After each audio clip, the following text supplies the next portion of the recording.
পেঁয়াজ, রসুন রোপণ সহ বোরো ধানের বীজতলা তৈরিতে ব্যস্ত নাটোরের হালতি বিল অধ্যুষিত নলডাঙ্গা উপজেলার কৃষকরা। তবে জমির উর্বরতা বাড়াতে দরকারি টিএসপি সার পাচ্ছেন না বলে অভিযোগ তাদের।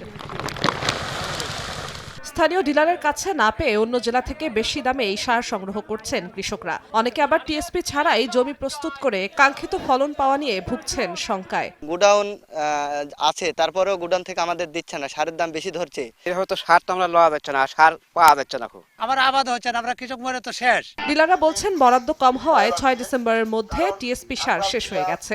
বিভিন্ন জায়গা থেকে নিয়ে এসে লাইছে, টিএসপি সার পাওয়া যাচ্ছে না এলাকায়। পরবর্তী যদি কোনো উপবরাদ্দ হয় বা বরাদ্দ হয়, আমরা আশা মাত্রই আমরা দিব। কৃষি বিভাগ বলছে টিএসপির চেয়ে ডিএপি সারের বরাদ্দ বেশি দেয়া হয়েছে। ডিএপির কার্যক্ষমতা বেশি হওয়ায় এই সার ব্যবহারের পরামর্শ কৃষি কর্মকর্তার। ডিএপি সার অবশ্যই টিএসপির চেয়ে অনেক ভালো এবং একটি কৃষকের জন্য একটি লাভজনক সার, যার কারণে সরকার থেকে কিন্তু ডিএপি বেশি পরিমাণে দেওয়া হচ্ছে, তুলনামূলকভাবে টিএসপি কিছুটা কমিয়ে দেওয়া হয়েছে। হালতি বিল অধ্যুষিত নলডাঙ্গা উপজেলায় 14,879 হেক্টর জমিতে আবাদ হয় বলে জানিয়েছে কৃষি বিভাগ। সময় সংবাদ, নাটোর।